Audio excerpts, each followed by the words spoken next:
Hey guys, so I'm back after a while, but today I present you with the Tokoyami X listener or reader. But today I'm going to read you what you are and everything. So yeah, this is a female listener. Yeah, I feel so awkward recording after a while. But so you're age 16, your height is 5'2", gender female, sexuality whatever you want. Quirk is a light beam. You have a light entity similar to dark shadow that is named light beam. You have large white bird, almost angel-like wings made with actual flesh, unlike hawks. But when you go into higher power, they go from feathers to light rays, still capable of flying. You can create sun rays and throw them like fireballs. You get your power from the sunlight, but you can use artificial light and moonlight as well. It's just not as powerful. So I'm just going to put my Instagram in the video so you guys can add me on there if you want. But sorry for the background noise, and I'm gonna get started now. UN point of view. Ugh. I groaned as I quite literally rolled out of bed, hitting the floor with a oomph, smacking my alarm on my way down, falling, crushing my wings. Ow! I yelped. I quickly hurried downstairs and ate some breakfast. Rushed back upstairs, changed into some black sweatpants and black sports bra, and a gray tank top, and some black high-top Converse. Got my crossbody bag and headed out. I soared to the large UA building. I saw a kid with a mop of green hair, a girl in a blushing mess. I took out my notebook and made a note of new poetry. I sat down in the back of the auditorium, making sure to tuck making sure to tuck my white wings neatly behind me. I sat through the long presentation. We were divided into our groups. It was time to get cracking. I took off upward in search of robots. I burned through a couple with scalding light balls.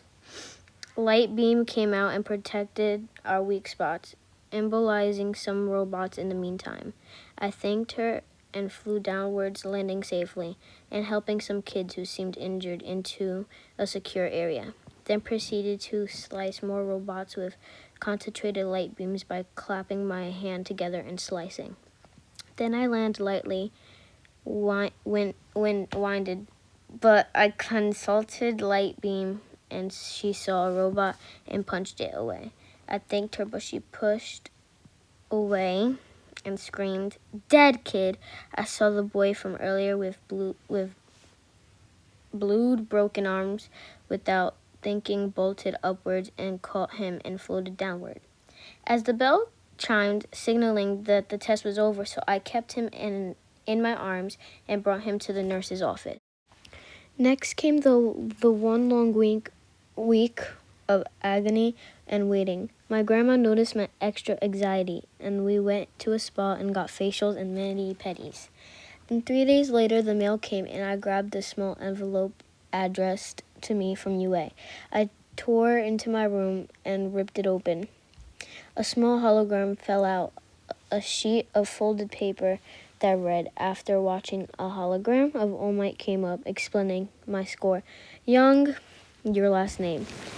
You have made it into UA with a score of 98 out of 100 combat points and 84 out of 100 rescue points. Great job. You will be in Class 1A Hero Course, and you have a special thank you from young Midoriya, the boy you saved." I ran around my room squealing and flapping my wings. Once out of breath, I yelled to my grandma that you made it, and I had to go to school to pick up my uniform. Lightbeam and I talked while we flew. She told us she saw some cute boys, but I told her that we would focus on my studies. But we arrived, and I spotted a boy with the head of a crow, and for the first time since I was 4, I stumbled in my landing. Lightbeam called out, "What a hunk." I turned to a tomato, and sweat dropped as I saw numerous people turn to me. I apologized, but before I could send Lightbeam away, she said she felt another entity coming from, said Hunk. I tried to send her back, but she dragged me towards the boy sitting under a cherry blossom tree reading a poetry book. and his head donned a beak and feathers. I stumbled towards him, but turned away, dragging my wings behind me. Tokoyami's point of view. As I sat under a pre-season cherry tree, midway through the writing story, I figured school starts in January in Japan, but first semester of UA starts in April, so they would be just after the peak of blossom. Taking in the appearance of my new school, soon to pick up my uniform, but waiting until the crowd cleared, I sat with a notebook of Charles Dickinson. I noticed dark shadows saying something about sensing someone else like him. I questioned. He claimed he sensed another entity. I thought that was odd, but we were in a school full of quirked people, so the chances were high. He also said, "Hey, bimbo. I mean, it's close. I felt it earlier at the exams, but now it's stronger." I said we would just have to wait until next week to see. Suddenly, I saw a girl lightly stumble while looking in my direction. Dark Shadow said it was stronger, but I just shrugged it off and said, "Who knows, next week we'll investigate some."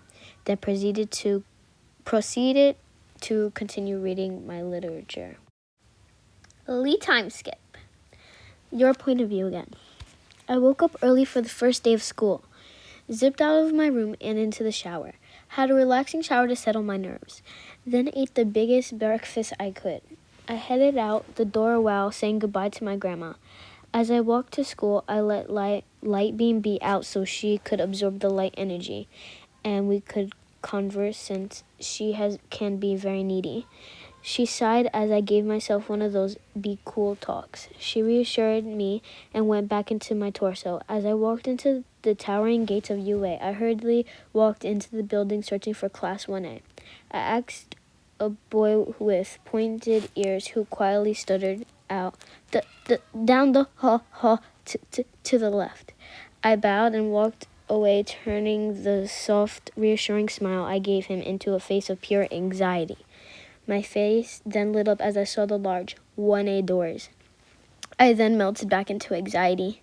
As light beam shoved me forward, I stumbled awkwardly into the met with a girl with short brown hair and pink cheeks. She came with a beaming smile and she said she recognized me. "Hi, I'm Ochako Uraraka. You're the one who saved Midoriya." "Who?" I questioned. I lightly jumped to see a boy with hair like moss and a face as equally red as Uraraka. The boy shakily spoke. "Hi, my name's Izuku Midoriya." Oh, you're the kid who nearly died." Embarrassedly, I realized and walked to a seat in the back. I slumped down, walking away with drooping wings, and sat down with my notebook and started to write down small haikus and put in my earbuds and start listening to your favorite song. I felt footsteps approach my wings, perked lightly, then rested as someone sat, and I went back to writing. Not even looking up from my book, but light beam peered out, screaming, "UN! UN! I feel it again! That surge of power! There's someone else like me here!" Suddenly there was some calling out, "Whoa! That chick's got a ghost coming out of her!" Blushing, I tried to send her back, but then a shrill, shrieky voice yelled, "Tokoyami! That's the power I felt!"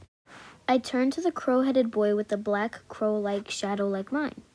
Resembled a dove. My face burned red. "God damn, he's hot." "Whoa," we said in sync while turning towards each other. "I'm your name, last name." "Hello, my name is Fumikage Tokoyami," he said, scratching the back of my neck and melting away as he held out his hand for me to shake. I quickly shot my hand forward, calming down as I held my hand out, his firm grip giving a form of friendly reassurance. My hand traveled to the back of my neck and sat back down again, returning to my brown leather notebook, grabbing my pen and starting to sketch an eye. His hands are so callous but soft at the same time. Tokoyami's point of view. As I made my way to the seat in the back, I noticed a haired girl with her nose buried deep in what... Oh my god, I'm so sorry. I just heard that wrong. Okay, so Tokoyami's point of view. As I made my way to the seat in the back, I noticed your hair color, haired girl, with her nose buried deep in what looked like a 1800s journal. I noticed her arm shaking, and that she was writing. I wondered, but suddenly an entity similar to Dark Shadow emerged from her hunched torso, and her head shot back. She sat up straight and slapped her book shut. She started conversing, and Dark Shadow shut out. The two beings are one of the Black Crow, my companion, one being with light that rivals the sun, resembling a dove. She spoke. Its name. Light Beam. How very fitting. I introduced myself, and she returned to her seat and book. I noticed as she sat, her gorgeous wings drooped. Noticing her drawing skills, it was like the eye was watching me. UN's point of view. I took you seconds to shut up. That won't do. UN point of view. It took you 8 seconds to shut up. That wouldn't do, said a scruffy-looking man coming out of a yellow bag. He pulled a gym uniform out and said bag. I'm your teacher, Aizawa Shoda. Go put these on and meet me outside.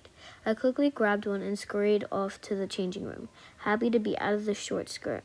I made it outside very fast with the power wings. I got there before Mr. Aizawa, so I just walked around letting Light Beam power up.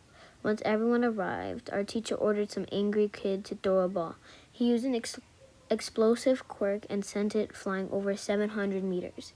This looks fun to you? You have 3 years to become pro heroes, and a lot of training in front of you. Also, lowest ranking score would immediately be expelled. I'll be in good shape if I stay up top 10. First, we did a 50-meter dash, which literally flew through 1.01 seconds. Nice. The standing long jump was also a breeze. The side steps I couldn't really use my quirk for, but I used Light Beam to grip strength and the ball throw. I just kinda winged it. I'm quite flexible, so the toe touch wasn't gonna drag me down. Sit-ups are painful. Laying on my back isn't the most comfortable. This distance run was also very easy. I made sure to keep my eye out for who was making the best scores. After we were informed on each other's scores, our teacher told us that the exclusion trope was just a logical deception to make us work our hardest. It surely worked for me. I'm pooped.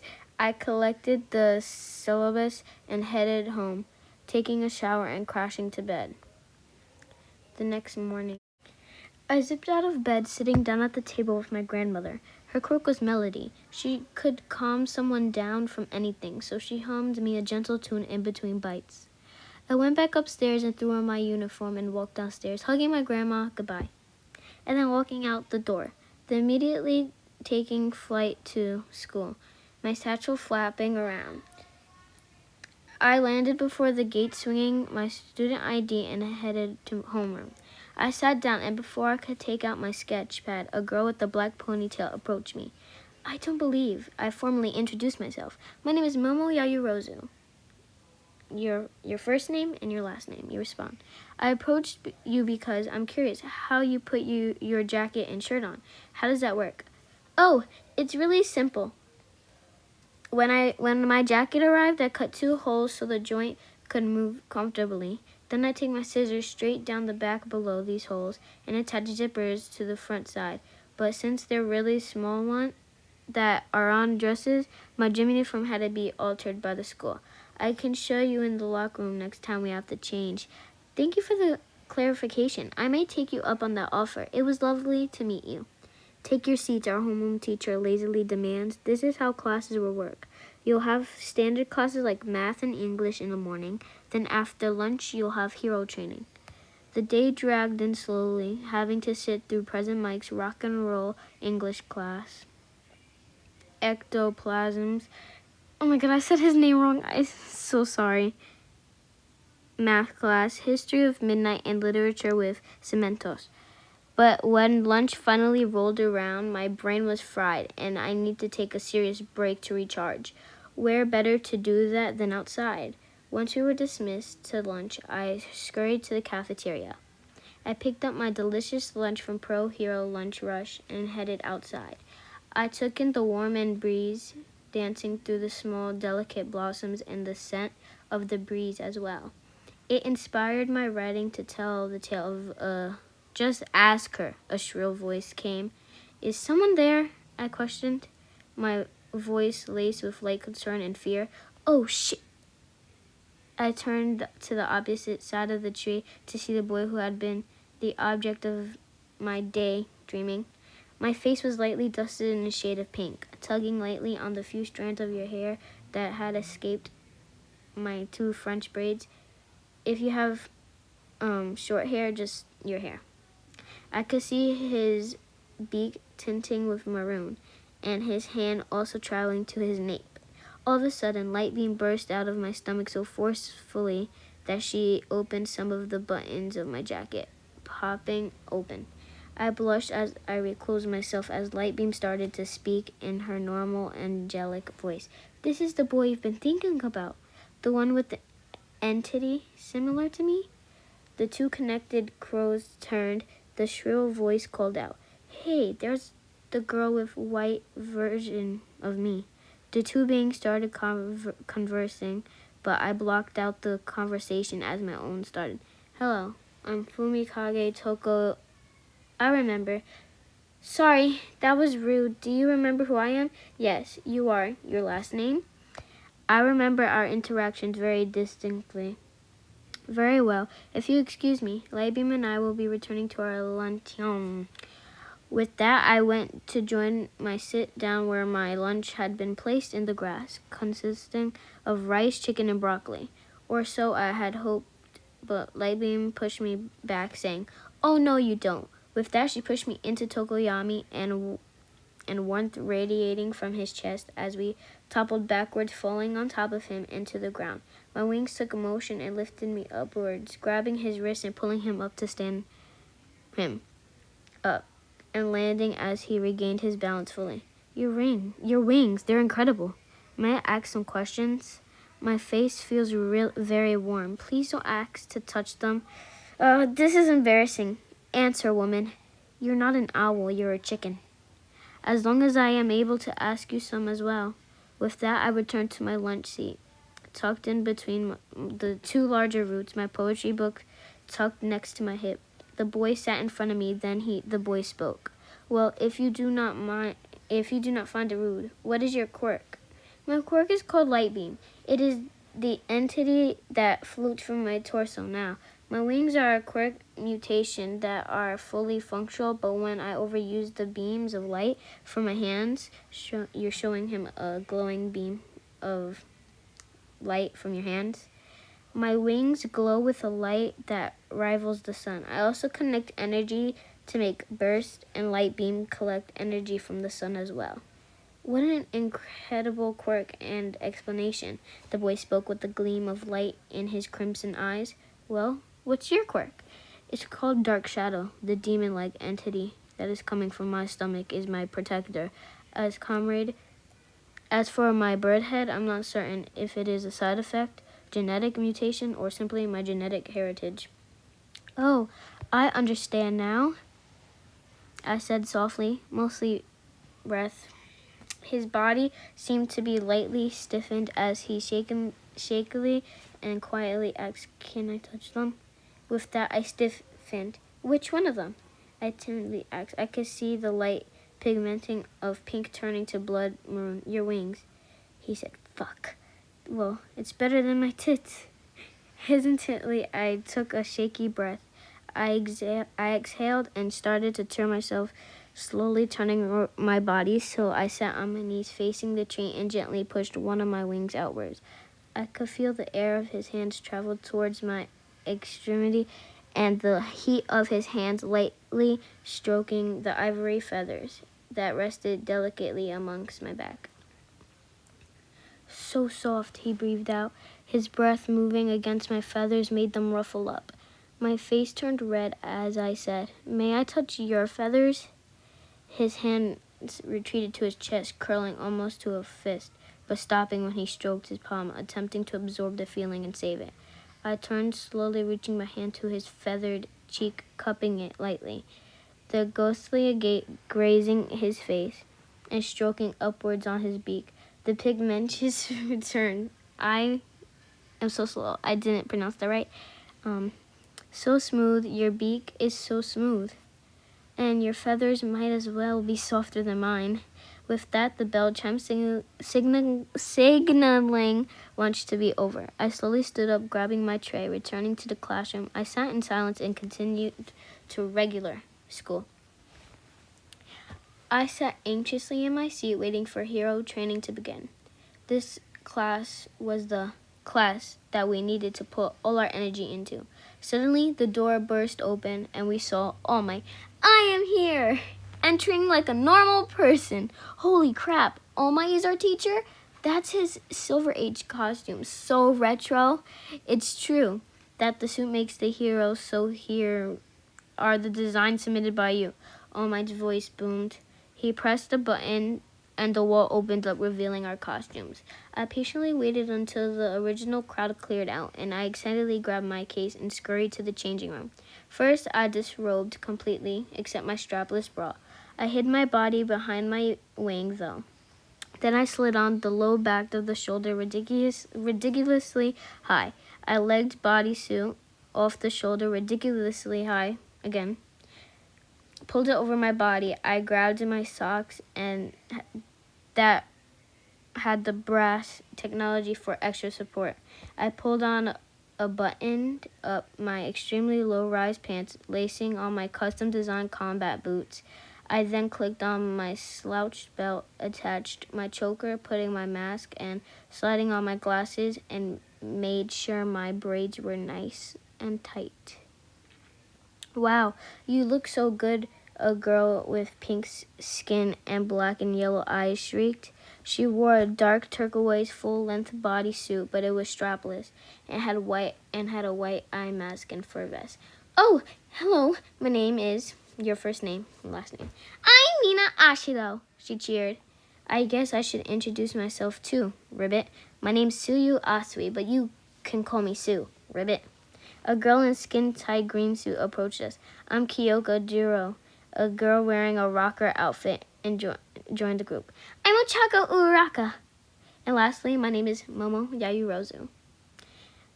We had all crowded into a clique walking towards Ground B, the same place where we took the entrance exam. We had arrived at Ground B not without a few comments on the sex appeal of each other's costumes, or my wings, or each other's quirks. We made informal introductions, letting every girl except Jiro have them call us by our first names. All I could think when I saw Momo was, boobs! We had met with All Might and the boy, and I couldn't stop checking Tokoyami out. My God, was he hot!